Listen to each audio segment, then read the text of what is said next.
Bonjour et bienvenue dans cette vidéo spéciale tissu d'été.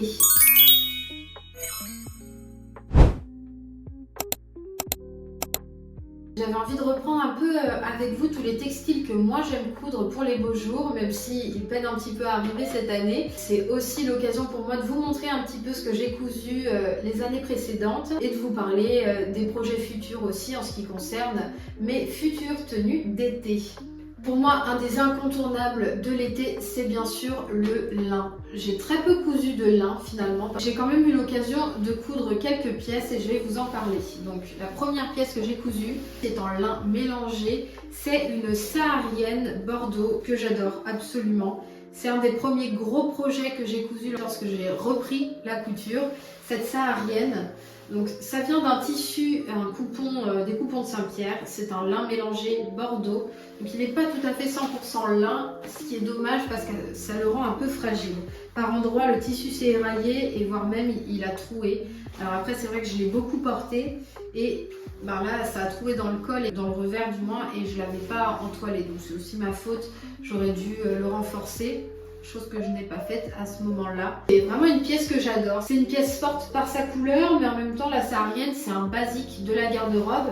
Et pourtant, c'est très compliqué de trouver un patron de saharienne. Je ne savais pas vraiment quoi faire de ce lin. Il se trouve que ma petite sœur Kira, que j'embrasse si elle passe par là, m'avait dit qu'une saharienne, ça irait vraiment bien. Et j'ai adoré l'idée. C'est vrai que la saharienne c'est quand même un vêtement facile dans notre garde-robe, ça peut se détourner en chemise, en robe, enfin voilà. Ce qui fait la saharienne c'est avant tout les petites épaulettes boutonnées façon militaire et cette poche qui est vraiment signature de la saharienne. Et après elle peut être ceinturée ou non, ça c'est une affaire de goût, moi j'aime quand c'est très cintré. Dans le patron de base de toute façon il y a cette ceinture qui est incluse. Mais ça a été très compliqué de trouver un patron de saharienne. J'ai franchement retourné internet et j'en ai pas trouvé un seul qui coche toutes les cases, avec les épaulettes, qui soit bien cintré, une veste boutonnée. Enfin voilà, quelque chose pourtant qui me semblait basique, mais ça a été très compliqué à trouver. Alors celle-ci provient d'un site, on dirait une archive du site The Sewist sur lequel je modélise moi-même mes patrons. Je vous ai déjà montré un petit peu ce site dans mes vidéos précédentes. On dirait exactement le même genre de site, la même interface, mais avec leur design à eux et non pas un design que vous modélisez vous-même. Et j'en suis très contente, même s'il y a plein de défauts que moi je vois. C'est vrai que c'est une veste que je porte beaucoup moins maintenant, mais pour le coup que je trouve quand même très élégante. Et que je suis contente d'avoir réalisé, notamment parce qu'à ce moment-là, j'étais encore grande débutante finalement en couture. Donc comme quoi, si vous êtes motivé, vous pouvez vraiment réussir à faire ce que vous voulez. Maintenant, elle est très grande. Le problème que j'ai avec cette saharienne, c'est ça. C'est que les épaules tombent vraiment trop loin. Il y a un bon 3 cm de chaque côté en trop sur la carrure et puis surtout j'ai dû beaucoup la reprendre au niveau de la taille. C'est vraiment dans le patron une silhouette tout à fait droite que vous venez ceinturer, mais du coup ça a un effet très bouffant. Même les manches j'ai dû les reprendre. Alors c'est pas parfait, mais c'est pour vous dire que tout était immense sur ce patron. L'erreur que j'ai faite aussi, c'est de l'avoir doublé en polyester. Évidemment, très mauvaise idée. J'avais pris de la doublure à pas cher. Et autant vous dire que si vous sortez avec ça, vous avez beaucoup trop chaud. Alors que le but d'une saharienne, c'est quand même de garder le côté respirant du lin. Malgré le fait que j'aime beaucoup cette pièce, j'en suis un peu déçue. J'adore la couleur en fait. J'aurais aimé refaire cette saharienne dans la même couleur avec un autre patron. Après vous me direz, il n'y a qu'à prendre un patron de veste un petit peu plus cintré et y ajouter les codes de la saharienne, à savoir les petites épaulettes et puis les poches plaquées. Effectivement, effectivement, on pourrait faire ça. Le seul patron de saharienne qui me convenait, en tout cas à ce moment-là que j'ai trouvé, et j'avais déjà fait la veste bien longtemps avant, c'était dans un magazine de couture style couture actuelle. En feuilletant, un jour, je tombe sur une veste saharienne cintrée avec le bas de veste un peu arrondi, très féminin, très joli. Je sais pas pourquoi, je me suis dit bon, de toute façon, maintenant je vais pas refaire de saharienne, donc j'ai pas acheté le magazine. Mais grave erreur parce que je crois que c'est quelque chose que j'aurais aimé refaire. Donc bon, si jamais vous avez de bons patrons de saharienne, s'il vous plaît, mettez-les en commentaire parce que j'aimerais bien peut-être pour l'année prochaine ou même pour l'automne, pourquoi pas, me refaire une saharienne un peu mieux fitée que celle-ci. malgré le fait que je l'aime beaucoup. Pour revenir sur le lin, c'est vraiment une matière phare pour l'été. Pourquoi? Parce que de un, c'est très respirant, c'est très polyvalent parce que vous pouvez en faire un pyjama comme une pièce très classe. L'avantage vraiment du lin, c'est que cet aspect texturé fait que ça paraît rustique mais en même temps classe. C'est vraiment une matière que j'adore pour ça et qui est très facile d'entretien. Plus vous le lavez, plus il est beau, plus il est doux, plus il est souple aussi, parce que ça peut avoir une certaine rigidité quand vous achetez tout juste le tissu. Mais voilà, c'est vraiment une matière qui est facile surtout à entretenir et à coudre aussi. C'est hypoallergénique, comme je vous le disais, c'est respirant. Enfin voilà, c'est vraiment pour moi le tissu phare de l'été pour toutes ces raisons-là. Et si je devais me refaire là pour les beaux jours quelque chose en lin, j'aimerais bien une chemise très oversize avec pourquoi pas un petit short, vraiment une chemise oversize avec une poche et un short, vraiment quelque chose d'assez basique, mais que vous savez que vous allez mettre n'importe quand, dès qu'il va faire beau. Ça peut vraiment être un ensemble que vous portez à la fois comme pyjama, à la fois pour sortir, enfin voilà, quelque chose de très versatile. La seule autre fois où j'ai cousu du lin, ce n'était pas pour moi, mais pour ma maman et pour ma soeur.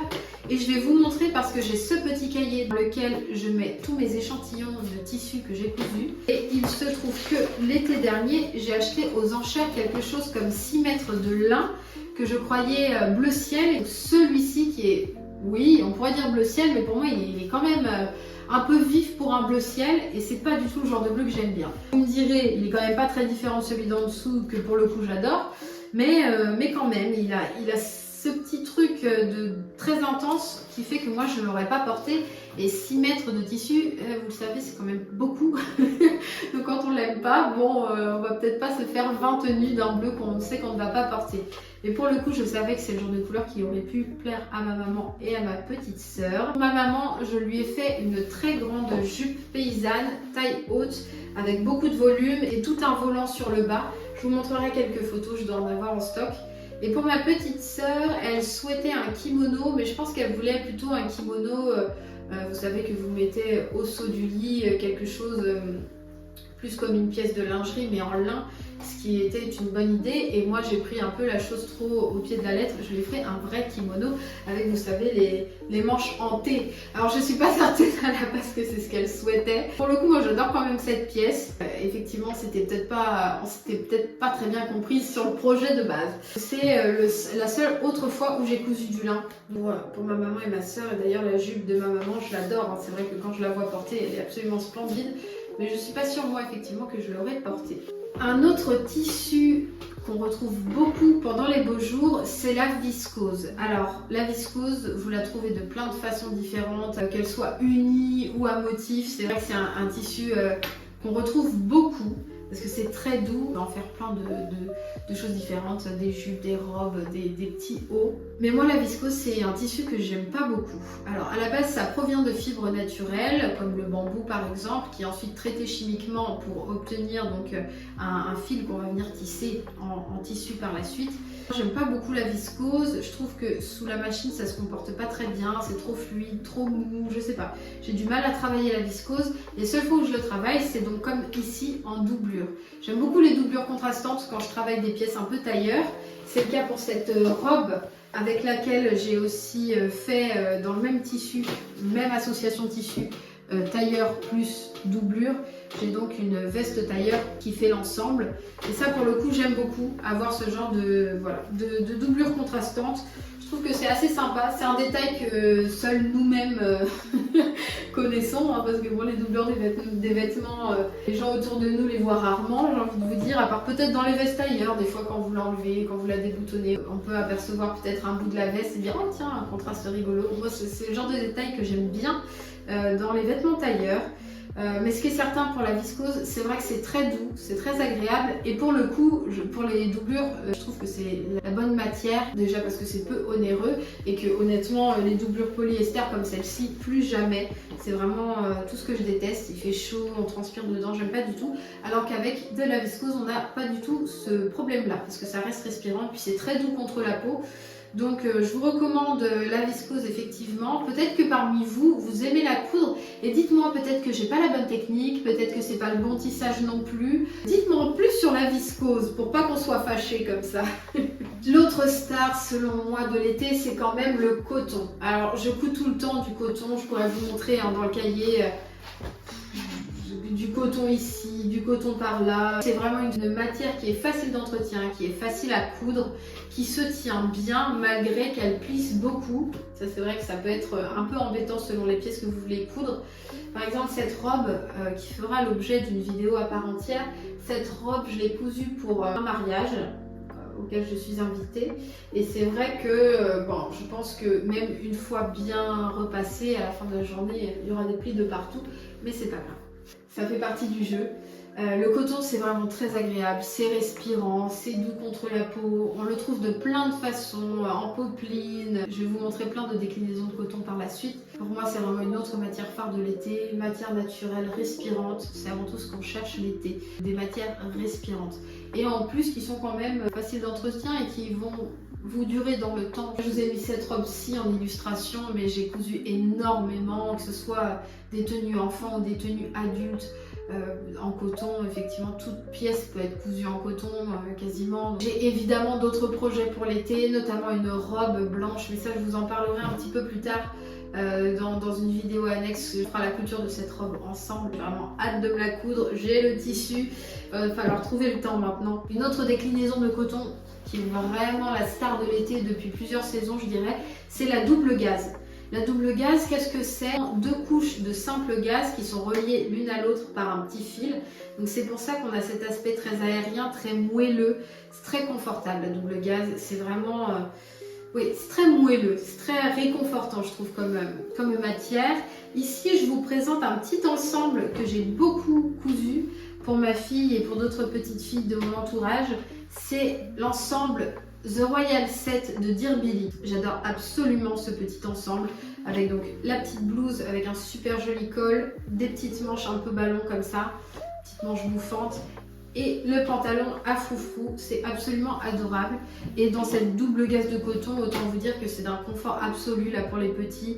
Comme tout est large, il n'y a pas de problème, ils peuvent vraiment bouger aisément dans ce genre de tenue. Et en même temps, vous pouvez mettre la blouse avec un petit short, vous pouvez mettre le pantalon avec juste un petit haut, voire juste en body en dessous. Enfin voilà, c'est vraiment un ensemble que j'adore coudre. Sur les patrons de Dear Billy, vous avez beaucoup d'âges différents. Je pense à peu près aux 6 mois. Celui-ci d'ailleurs, je l'ai cousu en 6 ou 8 mois. Et ça va jusque quasiment aux 14 ans, quelque chose comme ça. Donc c'est un ensemble, la pauvre, je pense que je vais lui faire jusqu'à ce qu'elle ne rentre plus dans la plus grande détail de ce patron. Mais c'est pour vous dire, vraiment d'aller jeter un œil si vous cherchez de très jolis patrons enfants sur la boutique Dear Billy sur Etsy. Vous avez vraiment de très jolis modèles, très bien finis, très bien expliqués aussi pour pouvoir les réaliser au mieux. Donc je recommande vraiment les yeux fermés cette boutique de patron. Pour ce qui est de la double gaze, c'est la seule fois où j'en ai cousu. C'est très agréable, c'est très doux, il y a cet aspect gaufré qui fait que c'est pareil, vous pouvez juste la laver, vous le mettez à sécher, ça ressort tel quel et il n'y a pas besoin de repassage. Donc c'est très facile au final dans le quotidien de s'occuper de ce genre de matière. Et puis c'est très doux comme je vous disais pour les petits, encore une fois c'est quelque chose qui est très respirant, donc parfait là pour les beaux jours. Je pense que j'en ferai d'autres versions pour ma fille. Maintenant pour adultes, je trouve que ça fait trop pyjama, c'est trop mou comme matière. Certaines le portent très bien, moi j'ai un peu de mal à porter la double gaze de coton à cause de cet effet trop mou. J'ai l'impression vraiment d'être en pyjama. Pour un pyjama pas de souci, mais pour des vêtements du quotidien, je vais privilégier plutôt le seersucker. Visuellement se ressemble un petit peu. Là en fait on n'est pas sur deux couches de coton, on est sur une seule couche de coton et c'est simplement au niveau du tissage, les tensions du fil qui vont changer et créer ces petites vaguelettes, ce petit gaufrage. Pareil, on est sur du coton donc très respirant, très robuste, très facile à coudre surtout, à découper et à coudre c'est un vrai plaisir. Et encore une fois, c'est quelque chose que vous mettez au lavage et puis une fois que c'est sec, hop, on le porte tel quel, il n'y a pas de souci. Vraiment le seersucker, moi pour le coup au quotidien, c'est une matière que j'aime réellement porter. Alors les deux ensemble, ça fait très costume de plage des années 20, alors j'adore, très honnêtement j'adore. Mais c'est parfois peut-être un peu costumesque. Donc bon, j'ai plutôt l'habitude de les porter séparés. Le gilet avec un jean, j'adore, je trouve ça vraiment très mignon. ou avec un t-shirt blanc. J'en ai pas d'ailleurs, je pense que c'est quelque chose que j'aimerais me coudre là pour les beaux jours, mais on verra ça. On verra ça en temps et en heure. Par contre la jupe c'est quelque chose que je porte hyper régulièrement, juste avec une chemise un peu oversize et des petites chaussures un peu habillées, c'est très très joli. Vraiment le seersucker, on n'en voit pas beaucoup. Je trouve porté, on en voit peu, et pourtant pour moi c'est vraiment une de mes matières préférées que j'ai travaillé jusque là. Pour l'été en tout cas c'est vraiment un plaisir à porter, c'est très facile d'entretien, encore une fois pas besoin de le repasser, on le porte tel quel. Donc vraiment je recommande à 1000% le seersucker, et j'aimerais énormément me coudre un autre ensemble en seersucker, mais plutôt un pantalon. En fait globalement, je voudrais ce pantalon-là pour adulte. Je sais que ça se fait beaucoup en plus. Peut-être avec un zip pour que ça fasse quand même un peu habillé, avec des poches sur les côtés, quelque chose d'un peu plus construit. Pas simplement une bande élastique, mais en seersucker et dans des teintes soit marron ou soit kaki, vert, ce genre de choses, j'adorerais. Donc je vais regarder un petit peu ce que je trouve comme tissu en ligne, mais ça me fait vraiment très envie. Avec un petit haut assorti, ça pourrait être très mignon. Donc voilà, et franchement, essayez le seersucker, c'est absolument un plaisir à coudre et à porter. D'ailleurs, j'avais pris 3 mètres de ce tissu dans la mercerie de ma ville, et c'est un tissu que j'ai cousu aussi dans le Royal Set que je vous ai présenté juste avant. Je l'ai cousu aussi pour ma fille. C'est vraiment quelque chose qu'elle adore porter, pour le coup, c'est très très facile à mettre. Pour ce qui est des patrons, celui-ci c'est le gilet pompon de chez Maison Fauve. Donc c'est un patron gratuit qui est vraiment bien fait, que ce soit à l'intérieur au niveau des parmentures et de la doublure, comment est-ce que tout est construit, c'est vraiment bien fini. Il est vraiment très beau, avec les petites poches passe-poilées qui sont des fausses poches sur le patron. Moi j'ai mis un petit fond de poche pour pouvoir y glisser. Pas grand chose en réalité, hein, mais jamais vraiment beaucoup de choses dans les petites poches passe-poilées comme ça, mais bon, ici j'ai mis un fond de poche. Pour ce qui est de la jupe, c'est le patron Livia de chez Belen Paris. C'est une jupe très simple que vous pouvez vraiment adapter avec une fente d'un côté ou de l'autre, pas de fente du tout. Il y a plein de façons de changer le patron pour twister un petit peu ce modèle. Ça c'est vraiment l'avantage avec tous les patrons de chez Belen, c'est que vous avez plein de façons de détourner un petit peu le patron. Tout est expliqué dans le livret, donc ça vous permet vraiment avec un seul patron d'en faire plusieurs versions, et ça je trouve ça assez chouette. Et le dernier tissu que je voulais vous montrer là pour ces beaux jours, c'est le chambray. Donc le chambray c'est du coton aussi, c'est vraiment entre une popeline et du jean. Ça fait partie de ma dernière commande des coupons de Saint-Pierre, tout comme ce tissu rose que vous voyez là. À la base je voulais du jean.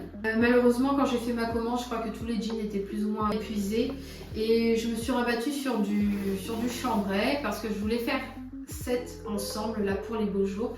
Mais comme vous voyez, c'est un ensemble quand même qui demande une certaine rigidité, donc à part dans du jean, je le vois pas fait dans du chambray, très honnêtement, même si ça serait très certainement plus adapté pour les beaux jours. Je pense que ce que j'aime sur cette photo d'inspiration, c'est le côté rustique, et ça pour le coup il y a vraiment que le jean, je trouve, qui peut le donner avec cette texture un peu épaisse. Donc c'est pas grave, j'ai 3 mètres de chambray à utiliser. Je sais pas encore très honnêtement ce que je vais en faire.